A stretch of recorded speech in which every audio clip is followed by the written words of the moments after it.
Safinatun Najah menggunakan kitab Safinatun Najah. Hari ini hari Jumaat, setiap jam 6 petang, kita akan bersama-sama menimba ilmu pengetahuan dalam soal agama. Kita juga sekarang ini bersiaran langsung di Facebook Mani FM dan anda semua boleh kongsikan live tersebut bersama yang lain. Semoga segala ilmu yang saya kongsikan dapat kita sama-sama amalkan. Jadi insya-Allah untuk minggu ini akan menyambung pembicaraan berkaitan dengan syarat istinja dengan batu. Yang mana berkaitan dengan syarat istinja dengan batu ni sudah beberapa minggu saya baca. Cuma saya belum lagi menghuraikan syarat istinja dengan batu dalam kitab Safinatun Najah. Yang mana terlebih dahulu saya bicara berkaitan dengan apa dia istinja. Kemudian istinja dengan air dan istinja dengan batu ataupun tisu. Kemudian saya pergi kepada bicara berkaitan dengan istinja dengan air. Jadi insyaAllah untuk minggu ini saya akan memulai pembicaraan syarat istinja dengan batu ataupun dengan tisu. Jadi kitab Safinatun Najah edisi yang Jawi, muka surat 3 baris yang keempat daripada atas. Qala al-muallifu rahimahullahu ta'ala wa nafa'ana bi'ulumihi amin. Syurutul istinja'i bil hajari samaniyatun. Terjemahan dia, bermula segala syarat istinja dengan batu itu 8. Jadi untuk membolehkan istinja dengan batu ataupun tisu, dia batu ataupun tiap-tiap perkara yang kasat yang boleh menghilangkan air najis. Jadi yang semasa sekarang tisu lah. Dia tisu ke, kertas ke, kain ke, daun kayu ke. Tapi pastikan yang kasat. Kalau kertas, kertas yang kasat. Kalau kain, kain yang kasat. Sebab kertas ada yang kasat, ada yang licin. Kita buat contohnya kertas yang digunakan untuk balut buku tu. Kertas yang digunakan untuk balut buku tu, sebelahnya kasat, sebelahnya licin. Kalau sebelah licin tu tidak memadalah sebab dia tidak boleh menghilangkan air najis sebab dia licin. Maka menggunakan sebelah yang kasat. Dia kertas yang digunakan untuk balut buku. Tapi jangan salah faham ni, bukan nak suruh ambil kertas pembalut buku buat istinja, bukan. Maknanya pada masa kita sekarang dihukumkan umpama batu mudah cerita tisu lah. Sebab tisunya kasat. Cuma adakah semata-mata tisu sahaja boleh digantikan daripada batu? Tak. Dia tiap-tiap benda yang kasat yang boleh menghilangkan air najis. Jadi saya contohkanlah dengan kertas pembalut buku tadi tu. Sebelahnya kasat, sebelahnya licin. Sebelah kasat tu bolehlah guna, sebelah licin tak boleh. Tapi bukanlah suruh pakak cari pembalut buku buat istinja. Habislah buku anak kitanya. Pergi cabut buat istinja. Tak kena gitu. Begitu kalau bicara bab kain. Boleh senyap kain? Boleh. Tapi kain yang macam mana? Kain yang kasat. Sebab ada juga kain yang jenis licin. Kain licin tak boleh. Begitu juga kalau kata menggunakan daun. Daun yang kasat. Tu nak luaskan lagi. Tapi kita dah cerita banyak lah. Kita pergi kepada batu asal yang semasanya adalah tisu. Jadi untuk membolehkan istinja dengan tisu, mesti ada ke-8 syarat ni. Kena ada ke-8 syarat. Kalaulah 7 syarat ada. Satu syarat je tak ada. Maka wajib istinja dengan air. Nanti akan dibicarakan 8 syarat untuk istinja dengan batu ataupun tisu. Yang mana nak membolehkan istinja dengan batu ataupun tisu ni kena cukup ke 8 syarat. 7 syarat je cukup. Satu syaratnya tidak ada.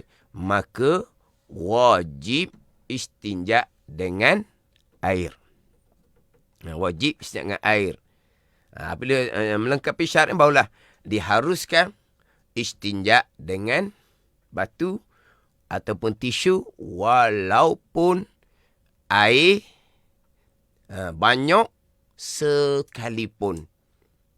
Jikalau air banyak sekalipun, duduk di tepi batang pahit sekalipun, tapi ada 8 syarat ni, maka dibolehkan, diharuskan pada syarat untuk istinja dengan batu ataupun dengan tisu. Yang kita bicara ni, hak istinja dengan batu 8 syarat ni, kita bicara dalam keadaan ada air. Kalau ketiadaan air, maka wajib istinja dengan batu ataupun tisu walaupun dalam keadaan 8 syarat ni tidak dilengkapi. Walaupun 8 syarat ni tidak dilengkapi. Jadi kena satu-satu. Pembicaraan sekarang, syarat untuk diperbolehkan istinja dengan batu ada 8. Kena lengkap ke 8 syarat. Hak 8 syarat ni pada keadaan yang mana airnya ada. Airnya ada. Kemudian dalam keadaan airnya ada, tapi 8 syarat tidak dilengkapi, maka tidak diperbolehkan, tidak diharuskan pada syarat istinja dengan batu ataupun tisu. Sebaliknya, wajib istinja dengan air. Kemudian, dalam situasi airnya memang tidak ada. Air memang tidak ada. Buat masalah je lah. Dalam keadaan airnya tidak ada, maka wajib istinja dengan batu ataupun tisu walaupun dalam keadaan ke-8 syarat ini tidak lengkap. Wajib istinja dengan tisu. Tetapi yang suasana, yang keadaan yang seumpama tu, airnya tidak ada, wajib istinja dengan batu ataupun tisu walaupun ke-8 syarat tidak mampu disempurnakan. Wajib istinja dengan batu ataupun tisu. Keadaan yang seumpama tu, sembahyang kemudiannya wajib diulangi kembali. Ini satu-satu nak kena ambil. Air tidak ada, maka wajib istinja dengan batu ataupun tisu walaupun 8 syarat ni tidak dilengkapi. Wajib istinja dengan batu ataupun tisu. Dalam keadaan wajib istinja dengan batu ataupun tisu, sapulah dengan tisu ke, dengan kertas ke, dengan kain ke, dengan daun kayu ke. Tapi masalahnya 8 syarat tidak dilengkapi. Wajib istinja dengan seumpama itu. Tetapi kemudian hari, solat selepas istinja dengan batu ataupun tisu dalam keadaan 8 syarat tidak dilengkapi, solat tersebut wajib diulangi kembali. Diulangi maksudnya apa? Kalau waktu tu masih lagi ada, semayang semula. Kalau waktu semata sudah habis, wajib diqadakkan semula. Kalau dia istinja dengan batu atau tisu, Memang wajib istinja batu atau tisu dalam keadaan ketiadaan air. Tapi 8 syarat ni tidak mampu 8 syarat ni memang tidak lengkap. Maka sembahyang tu wajib diulangi kembali kemudian. Tapi kalau airnya tidak ada, wajib istinja dengan batu ataupun tisu dalam keadaan ke-8 syarat ni lengkap, maka tak payah diulangilah sembahyang tu. Tak payah diulangi sembahyang. Dia sama dengan keadaan air ada banyak, duduk tepi batang pahit, duduk tepi koloh contohnya. 8 syarat ni lengkap, dia nak istinja dengan batu ataupun tisu. Solatnya sah, tak wajib diulangi, bahkan sah menjadi imam. Yang imamnya istinja dengan batu ataupun tisu, airnya banyak, tapi dia istinja batu ataupun tisu, 8 syarat yang dilengkapi, makmum lain-lainnya semuanya istinja dengan air, sah menjadi imam. Sembahyang itu memang sah dah, tidak wajib diulangi kembali. Sebab sudah melengkapkan syarat untuk sah sembahyang, suci daripada najis dengan istinja dengan batu ataupun tisu. Walaupun dalam keadaan airnya ada banyak, tapi dalam keadaan ke-8 syarat yang nanti akan dibicarakan lengkap. Sebaliknya, air tidak ada, ni saya ulang kembali, air tidak ada, maka wajib istinja batu ataupun tisu ataupun umpamanya, walaupun 8 syarat ni tak lengkap, wajib istinja dengan batu ataupun tisu, tapi solat tersebut kemudian wajib diulangi. Jadi kena fahamlah, wajib diulangi. Kalau waktu masih lagi ada, sembahyang semula. Kalau waktu sudah habis, wajib diqadakkan. Sebab apa? Sebab dia istinja dengan batu dan juga batu ataupun tisu, tapi syarat untuk istinja batu tisu ni tidak lengkap. Tetapi oleh kerana ketiadaan air, maka tetap wajib istinja dengan batu ataupun tisu. Tapi kalau 8 syarat ini tidak dilengkapi, maka ketika airnya banyak, maka wajib istinja dengan air. Tidak dibolehkan, tidak diharuskan pada syarat laginya istinja dengan batu ataupun dengan tisu. Jadi kira berulang kali sebut tu. Dia jadi ada beberapa keadaan yang berbeza.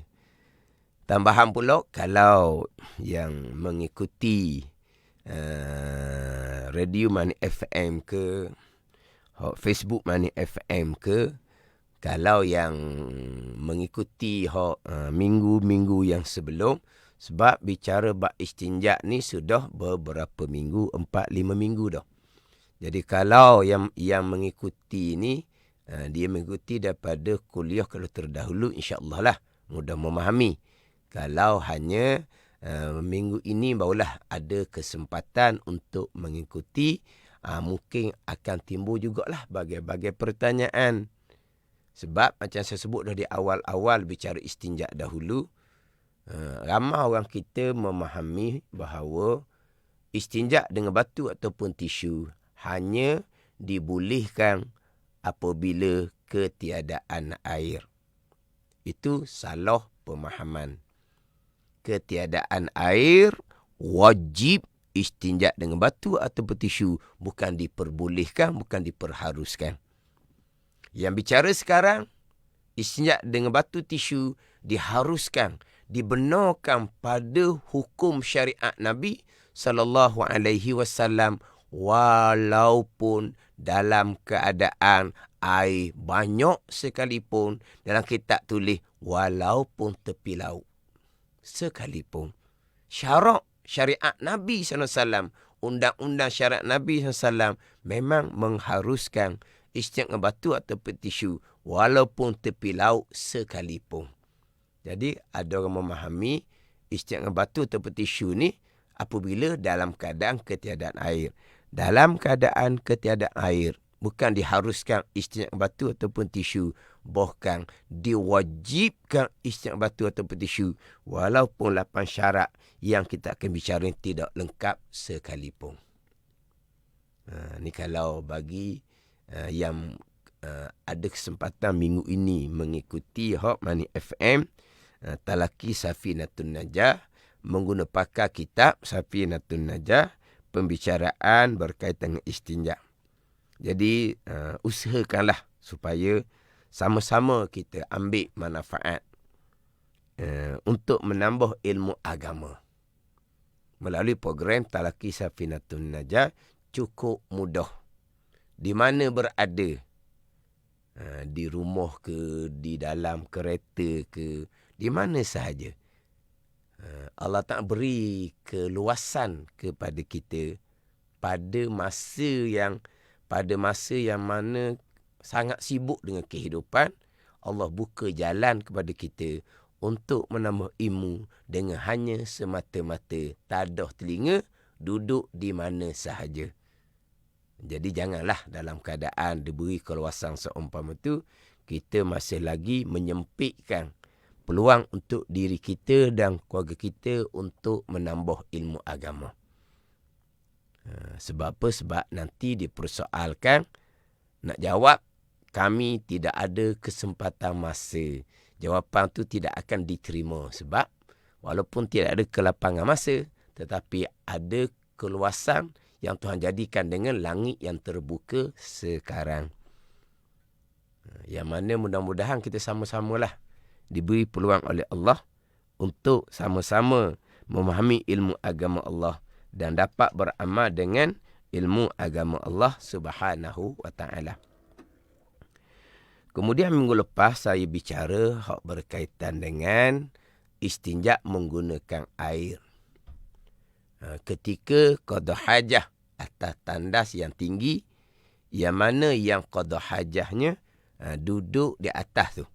Jadi dalam keadaan agak kesukaran untuk menyucikan sekalian kawasan bulatan dubur. Sebab apabila duduk, maka kawasan tersebut menjadi tertutup. Kemudian saya ada bicara, kalau orang yang sehat, turun ke bawah lah untuk istinja. Pada masa qada hajah, duduk atas tandas yang tinggi tu. Sebab ada tandas yang tinggi saja. Masa istinja, turun ke bawah. Kemudian saya sebut bicara berkaitan dengan macam mana orang tua, orang yang uzur, dia tidak boleh turun ke bawah untuk istinja. Terpaksa istinja ketika duduk atas tandas yang tinggi. Maka di situ ada kesulitan untuk memastikan bahawa suci sekalian kawasan yang wajib disucikan ketika istinja. Yang mana saya sebut minggu lepasnya, terkadang ni cerita orang yang dibantulah, orang yang ditolong, orang yang uzur. Jadi biasanya orang yang dibantu, ditolong orang uzur ni, biasanya lah, tak semuanya, mereka akan pakai pamper. Mereka akan pakai pamper. Jadi ketika nak pakai pamper baru, selepas selesai masuk ke dalam bilik tidur, tiba-tiba tengok di pamper tu, maknanya masih lagi ada tahi. Sebab ketika istinja tu tak rata, tak habis. Yang mana minggu lepas saya datangkan pandangan mazhab Maliki. Apabila dalam keadaan kesukaran kitanya untuk menyempurnakan, mengikut pandangan mazhab Syafi'i, najis masih lagi ada di kawasan zahir halaqah dubur, bulatan dubur yang wajib disucikan. Jadi untuk bawa kembali kepada bilik mandi memang agak menyulitkan, menyukarkan bagi orang yang uzur tadi dan juga orang yang menolong pun agak kepayahan juga. Bolehlah pakai mazhab Maliki, yang mana mazhab Maliki suci daripada najis tidak menjadi syarat sah sembahyang. Suci daripada najis hanyalah disunatkan ketika sembahyang. Ini mazhab Maliki. Berdalilkan Nabi SAW sembahyang dekat dengan Kaabah, orang kafir letak macam-macam kotoran di belakang Nabi ketika Nabi sujud. Ketika Nabi SAW sujud, orang kafir letak bagai-bagai kotoran najis di belakang Nabi. Tapi Nabi SAW tidak berhenti solat. Sehinggalah kotoran dan najis tersebut dibuang oleh Fatimah radhiyallahu anha. Jadi apabila Nabi teruskan sujud, dalam keadaan di belakang Nabi itu ada najis dan kotoran, mazhab Maliki menjadikan itu dalil bahawa suci daripada najis ketika solat bukan menjadi syarat sah, hanya sunat sahaja. Ini pandangan mazhab Maliki lah. Maknanya dalam keadaan darurah, tersepit, maka untuk meringankan, untuk memudahkan yang sakit dan juga yang menolong, bolehlah kita taklid mazhab Maliki. Sebab itulah ini biasa untuk tunggu ceramah. Kita ambil perhatian molek apa yang saya nak sebut ni. Tunggu ceramah, kotoran zahir ni najis lah ni. Kotoran zahir ni najis, zahir ni kotoran zahir ni ada khilaf ulama. Mazhab Syafi'i kita suci daripada najis syarat sah sembahyang. Mazhab Maliki suci daripada najis sunat sahaja, bukan syarat sah sembahyang. Yang ijma' ulama adalah kotoran batin, kotoran dalam. Riya, ujub, takabur, hasad, ijma' ulama haram, dosa besar, sifat ahli neraka. Riya, ujub, takabur, hasad, ijma' ulama haram, dosa besar, sifat ahli neraka. Adapun kotoran zahir, khilaf ulama. Mazhab Syafi'i wajib disucikan untuk salat. Mazhab Maliki sunat disucikan untuk salat. Kita bermazhab Syafi'i, kita sucikan untuk solat.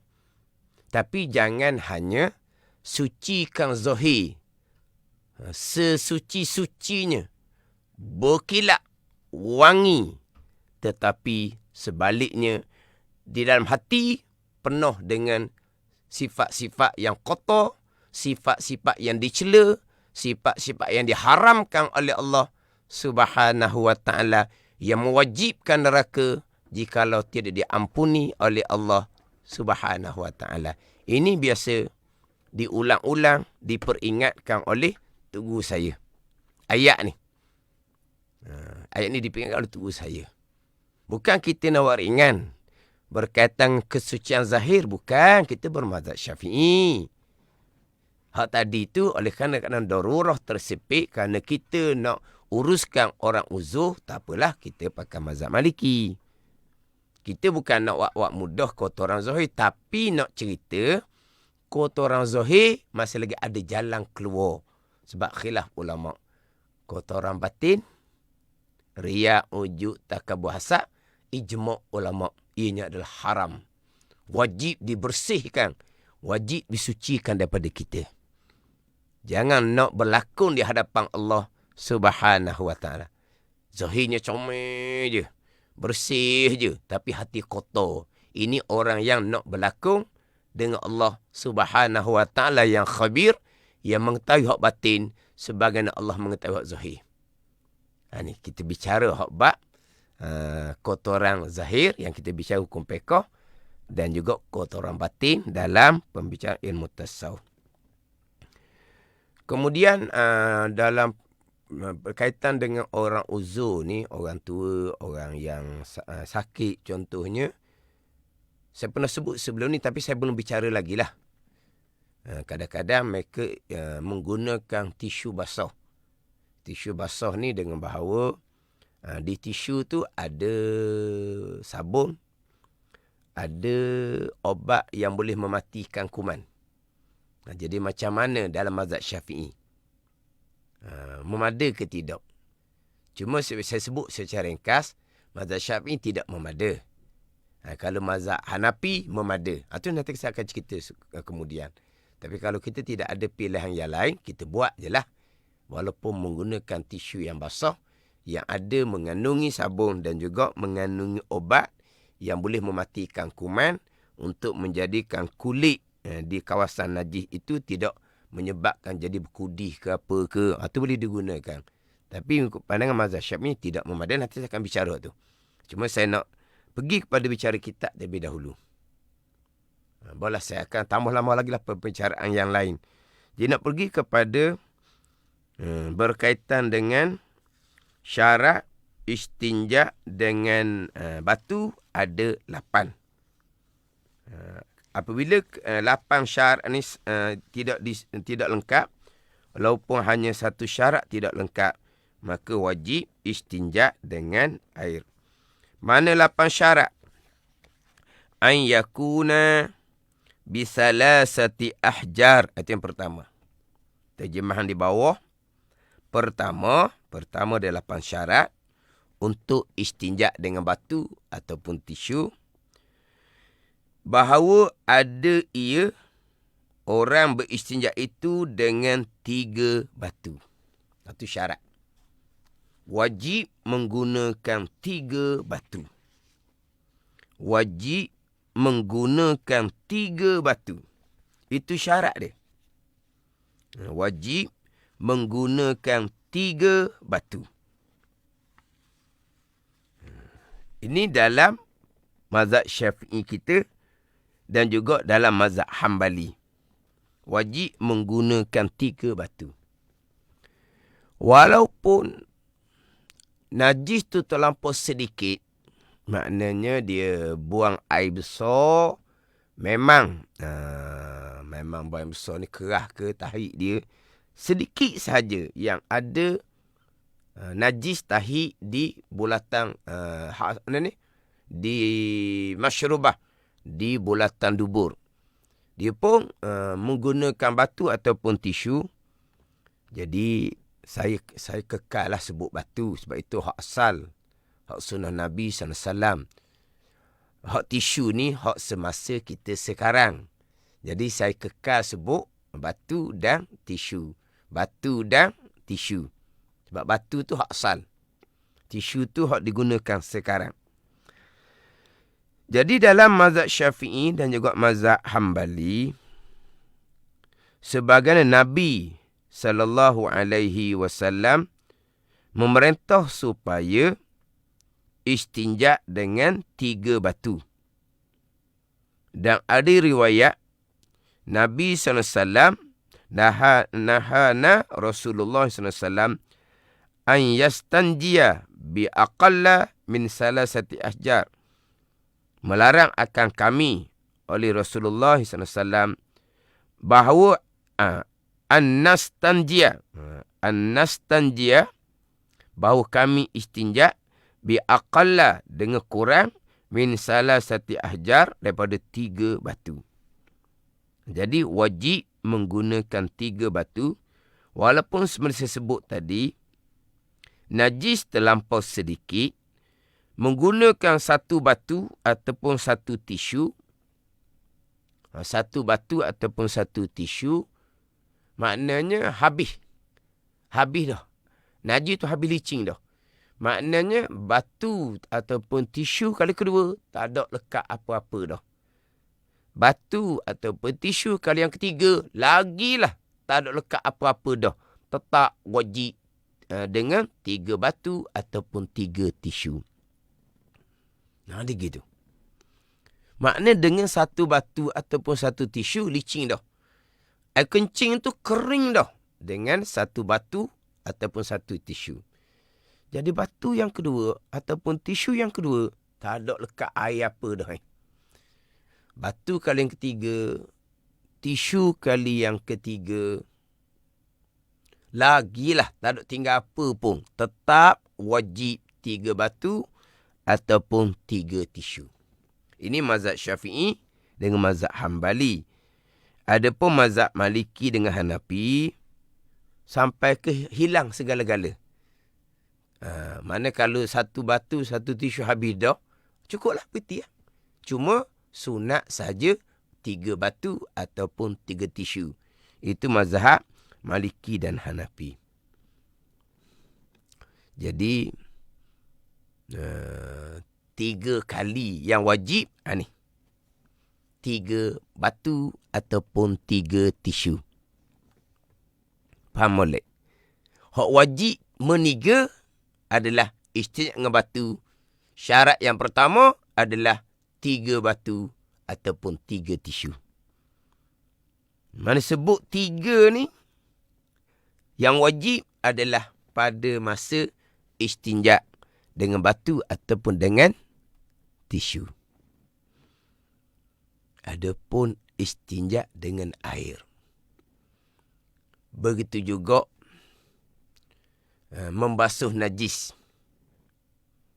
Begitu juga berwuduk. Begitu juga mandi wajib. Meniga adalah sunat jua. Istinja dengan air. Habis licin dah. Najis pun habis licin.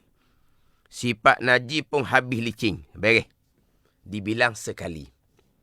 Dibilang sekali. Lepas tu, sunat meniga. Sama juga dengan membasuh najis. Kita basuh najis. Sampai ke hilang sifat najis. Beres. Dibilang sekali. Kemudian, sunat meniga. Sunat basuh najis 3 kali. Faham tak ni? Sunat basuh najis 3 kali. Faham tak? Dia tidak ada wajib 3 kali, tidak ada. Tapi sedang pendengar kena faham molek. Dia basuh najis. Samalah istinja dengan air. Ataupun basuh najis yang lain dengan air. Bab istinja ni air boleh, batu boleh. Basuh najis hanya wajib menggunakan air.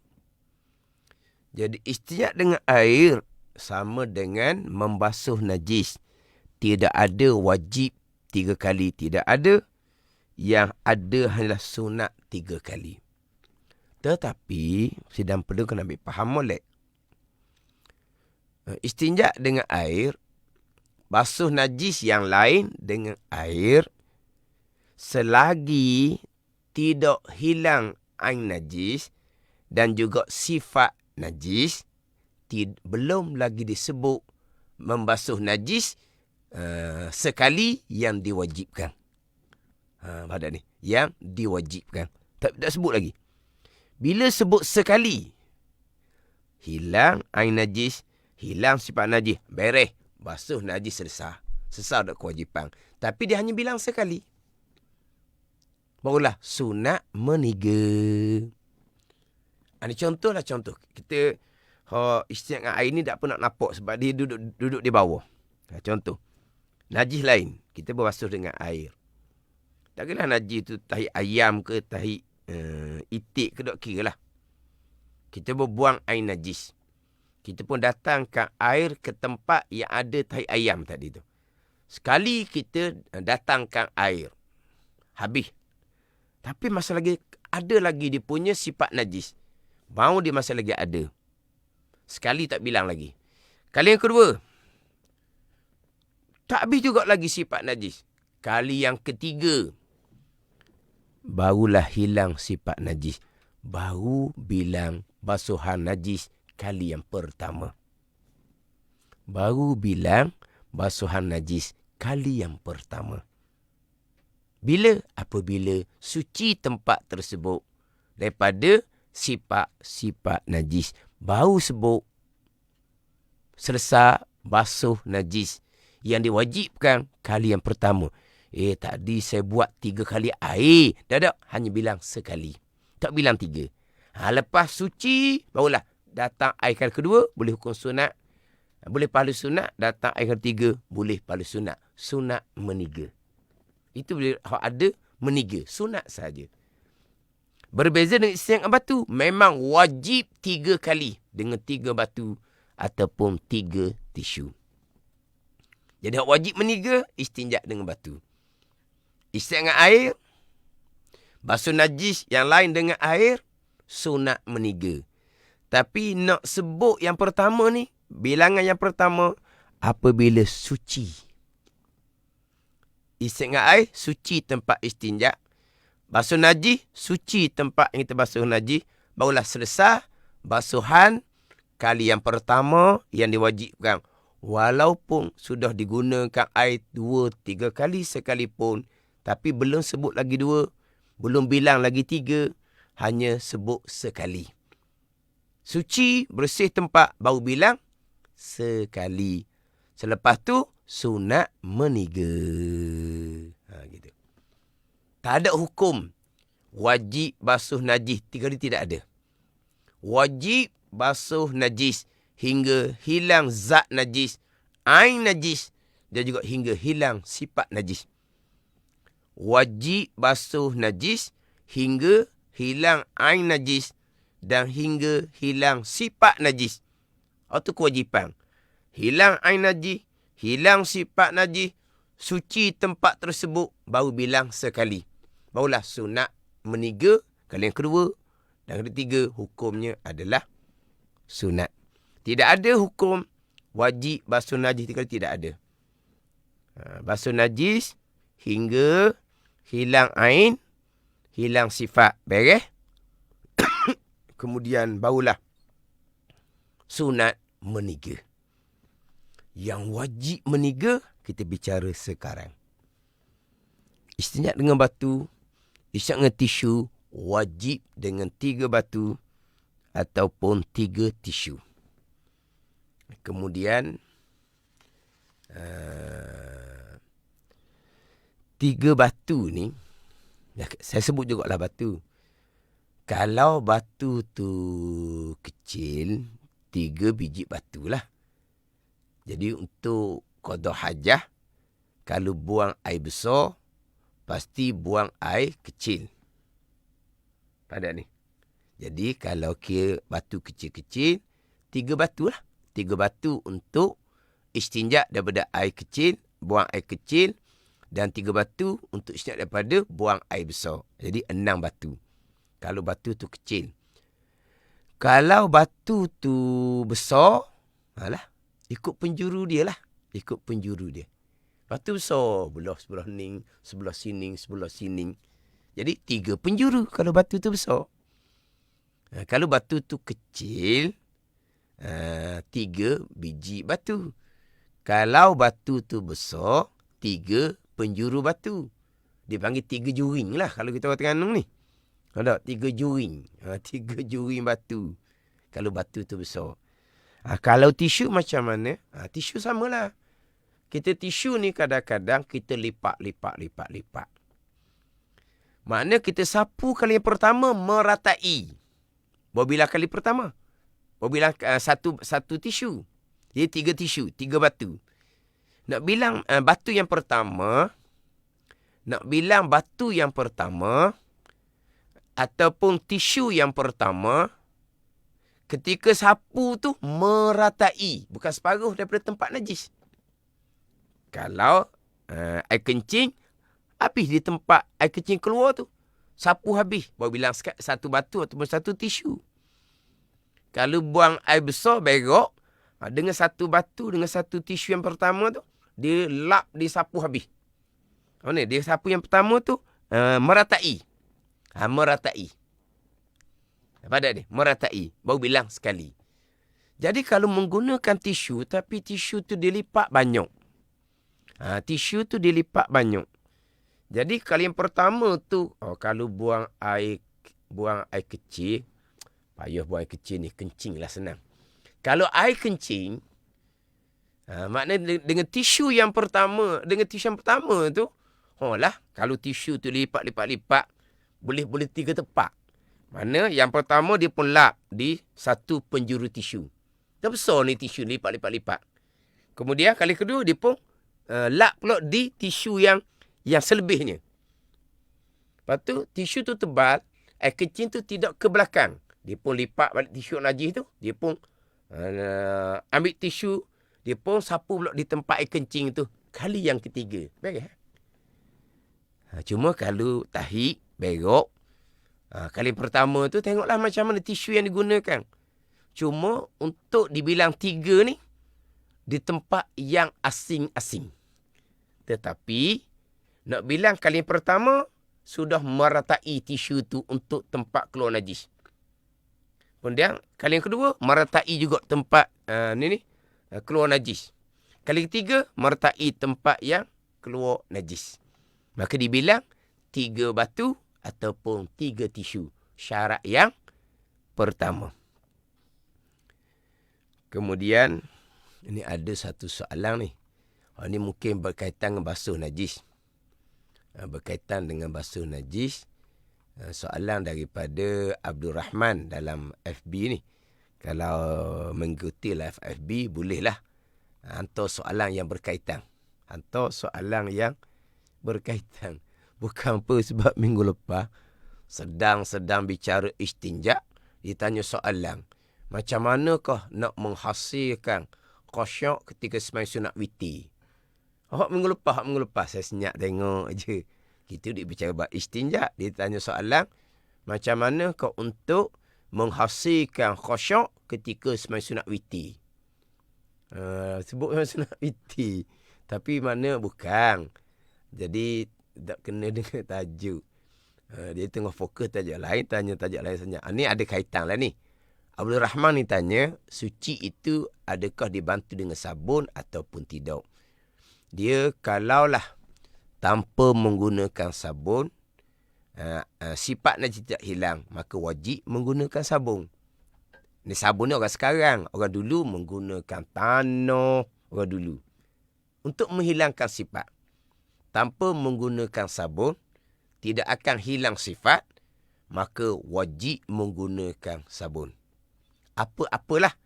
Apa-apa bahan yang boleh menghilangkan sifat najis. Di antaranya sabun lah. Tapi sabun ni, sabun dulu memang dia. Kalau kita dulu budak-budak dulu, zaman-zaman dulu. Kalau tangan kita kena najis yang busuk sangat-sangat, sebelum kita basuh, kita gahar, gonyoh atas tanah. Nampak kena najis ni tangan kita busuk sangat ni. Tai ayam yang busuk, kita akan gahar-gahar dengan tanah dahulu, baru kita basuh dengan air. Itulah umpama sabun. Untuk menghilangkan sifat najis, kalau perlu menggunakan bahan alat, maka wajib menggunakan bahan dan alat. Jadi untuk minggu ni, sempatlah untuk syarat yang pertama adalah syarat istinja dengan batu. Bahawa ada orang beristinja itu dengan 3 batu. Itu syarat yang pertama. Wa an yunqiyal mahalla, itu syarat yang kedua, membersihkan ia akan tempatnya. Itu syarat yang kedua. 8 syarat untuk diperbolehkan istinja dengan batu ataupun dengan tisu. Jadi insya-Allah saya akan sambung pula di minggu hadapan. Biarlah mudah-mudahan kita semua diberi kelapangan oleh Allah Subhanahu Wa Taala, ambil peluang molek untuk sama-sama kita menambah ilmu diri kita dan juga keluarga kita. Wallahu a'lam. Bismillahirrahmanirrahim. Alhamdulillahirabbil alamin. Wassalatu wassalamu ala sayyidil mursalin wa ala alihi wa sahbihi ajma'in. Allahumma iftah alaina futuhal arifin. Allahumma allimna ilma akdamin wa fahimna famassabikin warzuqna ruqat talibin.